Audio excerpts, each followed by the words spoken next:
प्रचाराच्या शेवटच्या दिवशी सत्ताधारी विरोधकांकडून एकामेकांवर जोरदार हल्लाबोल।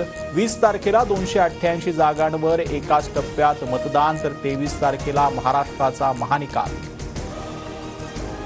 घरात बसणारा तूच गद्दार आहेस, राज ठाकरेंकडून पहिल्यांदाच उद्धव ठाकरेंचा गद्दार असा उल्लेख। तर महाराष्ट्राचा घात करणाऱ्या गुजरात नवनिर्माण सेनेची साथ म्हणत उद्धव ठाकरेंकडून राज ठाकरेंचा समाचार।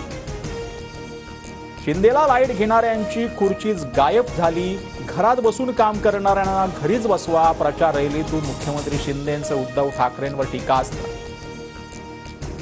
बारामतीत दोन्ही पवारांच्या सांगता सभेला कुटुंबीय उपस्थित। अजित पवारांच्या सभेला आई आशाताई पवारांची हजेरी, तर शरद पवारांच्या सभेत पत्नी प्रतिभा पवारांकडून प्रचार। आमचा रंग भगवाच, आम्ही अजित पवारांनाही भगवं करू।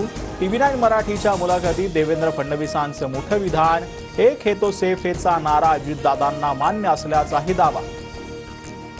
तुमच्या लाडक्या बहिणींची अवस्था बघा, महायुती सरकारच्या काळात 2 वर्षात 67,351 महिलांवर अत्याचार, 64,000 मुली बेपत्ता। शरद पवारांचा लाडक्या बहीण योजनेवरून सत्ताधाऱ्यांवर हल्लाबोल।